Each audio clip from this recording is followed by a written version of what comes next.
High friends, learn with fun या चॅनलमध्ये तुमचे हार्दिक स्वागत. इयत्ता 8वी विषय मराठी. प्रकरण नंबर 4. प्रकरणाचं नाव आहे नव्या युगाचे गाणे. नव्या युगाचे गाणे या कवितेच्या खाली, ही कविता आहे, या कवितेच्या खाली पान नंबर 13 व 14 वर जो स्वाध्याय आलेला आहे, जे प्रश्न आलेले आहे, त्या प्रश्नांची उत्तरे आपण आजच्या व्हिडिओमध्ये पाहणार आहोत. चला तर सुरू करूया नव्या युगाचे गाणे या कवितेच्या खाली आलेल्या स्वाध्यायाची उत्तरे. पान नंबर 13 वर आपल्याला प्रश्न क्रमांक पहिला दिलेला आहे. हे केव्हा घडेल ते लिहा. त्यासाठी आपल्याला अ दिलेला आहे दिव्य क्रांती. मग दिव्य क्रांती केव्हा घडेल? जेव्हा विज्ञानाचा प्रकाश येईल तेव्हा दिव्य क्रांती घडेल. त्यानंतर पुढे आपल्याला आ दिलेला आहे शून्यामधून विश्व उभारेल. मग हे केव्हा घडेल? जेव्हा भव्य जिद्द असेल तेव्हा शून्यामधून विश्व उभारेल. आणि त्यानंतर ई दिलेला आहे दुबळेपणाचा शेवट. मग दुबळेपणाचा शेवट केव्हा घडेल? जेव्हा नवी चेतना अंतरी स्फुरेल तेव्हा दुबळेपणाचा शेवट होईल.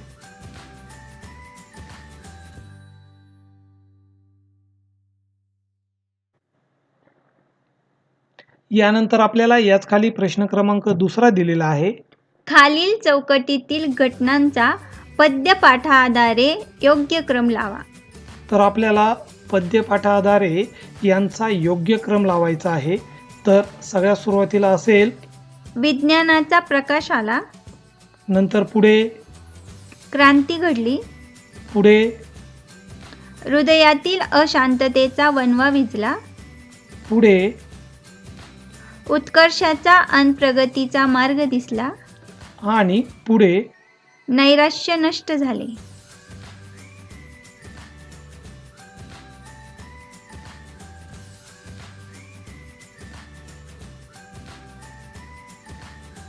यानंतर याच खाली आपल्याला प्रश्न क्रमांक तिसरा दिलेला आहे. खालील अर्थांच्या ओळी शोधा. आपल्याला कवितेमध्ये ज्या ओळी आलेल्या आहेत त्या ओळींचा अर्थ या ठिकाणी ऑलरेडी दिलेला आहे. आपल्याला हाच अर्थ असणारी कवितेतील ओळ शोधायची आहे. त्यासाठी आपल्याला अ दिलेला आहे. माणसाच्या अंगी चिकाटी असली तर तो काहीही साध्य करू शकतो. तर कवितेमध्ये आलेली ओळ आहे शून्यामधून विश्व उभारू जिद्द असे भव्य. तर याचाच अर्थ होतो की माणसाच्या अंगी जर चिकाटी असेल तर तो काहीही साध्य करू शकतो. यानंतर याच खाली आपल्याला आ दिलेला आहे. माणसाच्या अंगात जोश आणि मनात नवीन आशा निर्माण होतात. तर याच अर्थाची कवितेमध्ये आलेली ओळ आहे नसा नसातून जोश उसळतो नव आशा चित्ती. म्हणजेच याचाच अर्थ होतो की माणसाच्या अंगात जोश आणि मनात नवीन आशा निर्माण होतात.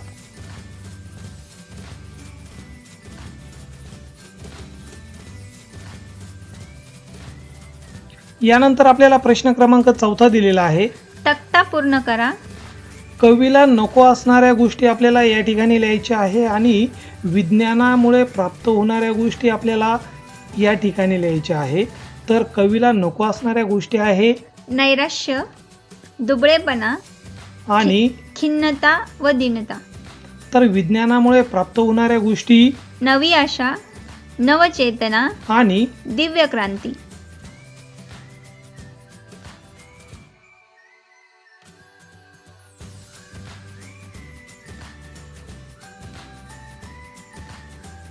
यानंतर आपल्याला प्रश्न क्रमांक 5 दिलेला आहे. तुमच्या शब्दात स्पष्ट करा. त्यासाठी आपल्याला अ दिलेला आहे. नव सूर्य पहा उगवतो, संघर्ष पहा बहरतो. या शब्दसमूहातील कल्पना साधारण स्पष्ट करा. आपल्याला उदाहरणासह या शब्दसमूहातील कल्पना स्पष्ट करायच्या आहे. 2 शब्दसमूह दिलेले आहे, दोन्ही वेगवेगळे आहे. तर आपण याचं उत्तर दोन्हींचं वेगवेगळं लिहू. व्हिडिओ आवडला असेल तर लाईक या बटनावर क्लिक करा. चॅनलला सबस्क्राईब केलं नसेल तर सबस्क्राईब या बटनावर क्लिक करा. म्हणजे पुढच्या व्हिडिओची जी नोटिफिकेशन आहे सगळ्यात अगोदर तुम्हाला मिळेल.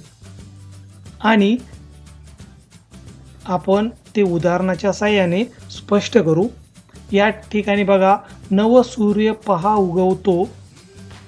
तर सूर्य उगवल्यामुळे जसा अंधार नाहीसा होतो, तसा विज्ञानरूपी सूर्यामुळे मानवी जीवनातील अंधार दूर झाला आहे. नवनवीन शोध लागत आहे.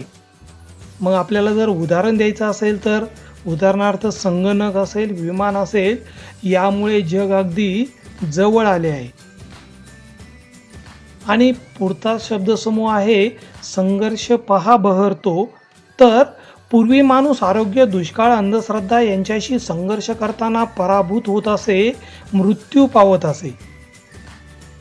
विज्ञानामुळे माणसाने प्लेग, कॉलरा नष्ट केले.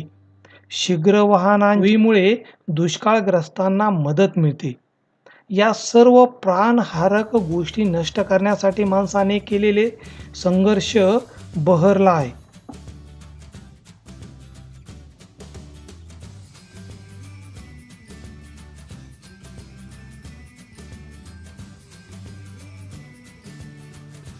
यानंतर याच खाली आ दिलेला आहे. कवितेतून व्यक्त होणारा कवीचा आशावाद स्पष्ट करा. तर आपल्याला आपल्या शब्दामध्ये स्पष्ट करायचं आहे. तर कवीचा आशावाद. विज्ञानामुळे दिव्यक्रांती घडेल, नवयुग निर्माण होईल, आपण शून्यामधून विश्व उभारू, आपला उत्कर्ष होईल, आपण प्रगती करू, निराशा नष्ट होऊन नवे तेज येईल, दुबळेपण जाऊन नवी चेतना येईल, उत्कर्ष झळकेल, संघर्ष बहरेल, जोश उसळून चित्रात नव्या आशा फुलतील. अशा कवितेतून कवीला आशावाद आपल्याला स्पष्ट करता येईल.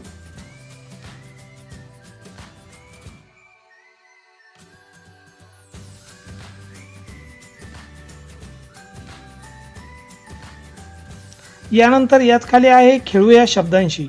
त्यासाठी आपल्याला अ दिलेला आहे. कवितेतील यमक जुळणाऱ्या शब्दांच्या जोड्या शोधा व लिहा.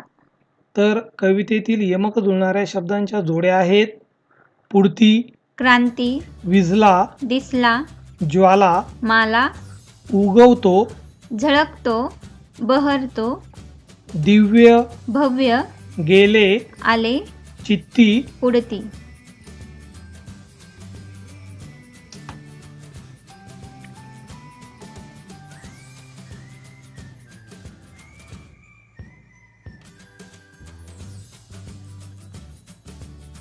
यानंतर याच खाली आ दिलेला आहे.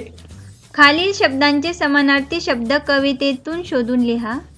तर उजेड. उजेड या शब्दाचा समानार्थी शब्द आहे प्रकाश, तेज, प्रभा, रस्ता मार्ग, आणि उत्साह याचा समानार्थी शब्द आहे जोश.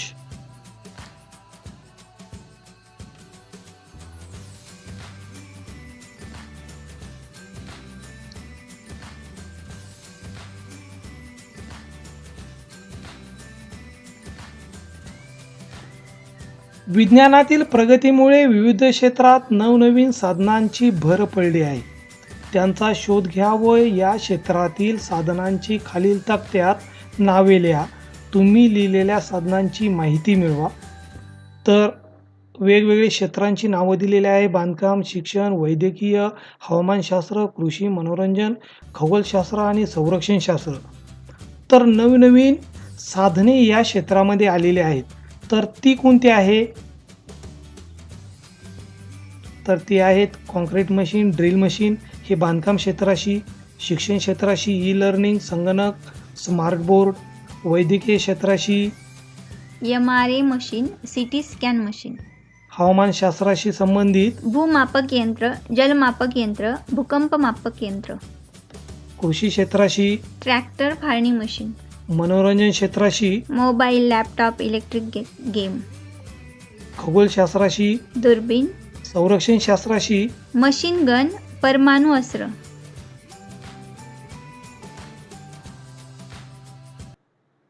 चॅनलला सबस्क्राईब केलं नसेल तर सबस्क्राईब या बटनावर क्लिक करा व्हिडिओ आवडला असेल तर लाईक या बटनावर क्लिक करा आणि तुमच्या मित्रांना शेअर करा. चला तर विद्यार्थी मित्रांनो, भेटूया पुढच्या स्वाध्यायामध्ये. तोपर्यंत बाय, टेक केअर.